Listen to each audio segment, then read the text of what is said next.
నాయకులు అపార్థం చేసుకోవద్దు. దళిత సంఘాల నాయకులు నారా లోకేష్ షెడ్యూల్ ప్రకారం పర్యటన జరుగుతోంది.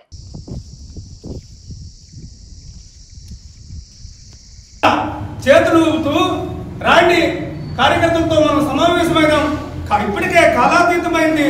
అంబేద్కర్ మనకు మహనీయుడు, ఆయనకు నమస్కారం చేసుకున్నాను. మీరు కూడా నాకు ఏ ఒక్క సెల్లగప్పొద్దండి, ఏ ఒక్క హారం ఇవ్వద్దండి. టైం కాలాతీతమైంది. కార్యకర్తలు ఆర్తనాదాల్లో బాధల్లో ఉన్నారో వాళ్ళ బాధల్లో మనం భాగస్వాములైనాము. కదలిరండి అని చెప్పిన మాట వాస్తవము.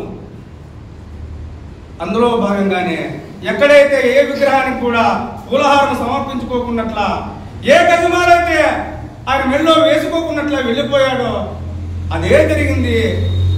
మరి ప్రపంచ మేధావి, భారతదేశానికి దార్శనికుడు, భారత రాజ్యాంగ నిర్మాత డాక్టర్ బాబాసాహెబ్ అంబేద్కర్ విగ్రహం దగ్గర అదే జరిగింది తప్ప ఎక్కడా లోపం జరగలేదు.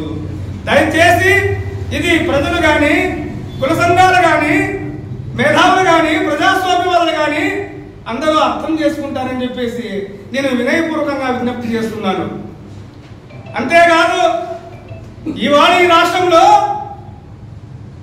రెడ్డి కర్ణాల వ్యవస్థ ఉంటే దళితులు వేసి పెట్టండి సార్, ఆంధ్ర వెళ్ళిపోతారు కాబట్టి అంబేద్కర్ మాత్రం మీరు దయచేసి సుందరంగా తీర్చిదిద్దాలని చెప్పని మాకు ఇద్దరికి ఆదేశాలు ఇచ్చిన మాట అయితే వాస్తవం. మేము ఆ రకంగా దిద్దాము. మేము దళితులు చాలా మంది కూడా అంబేద్కర్ భవన్ విషయం మీద మన నారా లోకేష్ బాబుతో నిర్మాణం చేయించుకోవాలని చెప్పని రిప్రజెంట్ పెట్టుకున్నాము. ఆ విషయంలో నారా లోకేష్ బాబు గారు పర్యటన కళ్యాణదుర్గంలో కనకదాసు విగ్రహావిష్కరణకు వచ్చినాడు. లేటుగా వచ్చిన దానివల్ల ఇక్కడ సుందరంగా తీర్చిదిద్దినటువంటి అంబేద్కర్ సర్కిల్ మరియు లక్ష్మీదేవమ్మ తర్వాత సర్కిల్ అంతా మొత్తము మన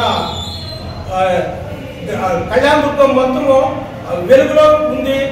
దాన్ని చూసి ఓర్చలేక కొంతమంది ప్రజా సంఘాల నాయకులు అంబేద్కర్ కి పూలమాలను వేయలేదని ఒక వివాదం తీసుకొచ్చినారు. దళిత సోదరులారా, మీ అందరికి నమస్కరించి చెప్తున్నాను, మీరు అదైన పడొద్దండి.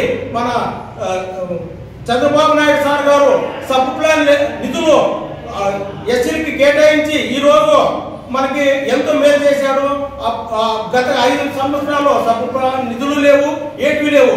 ఇప్పుడు దళితులకు మహర్దశ వచ్చింది. మీరు అదైన పడకండి, దీన్ని రాజకీయంలో జోక్యం చేసుకోవద్దండి. మీ అందరికి మనవి చేసుకుంటున్నాను.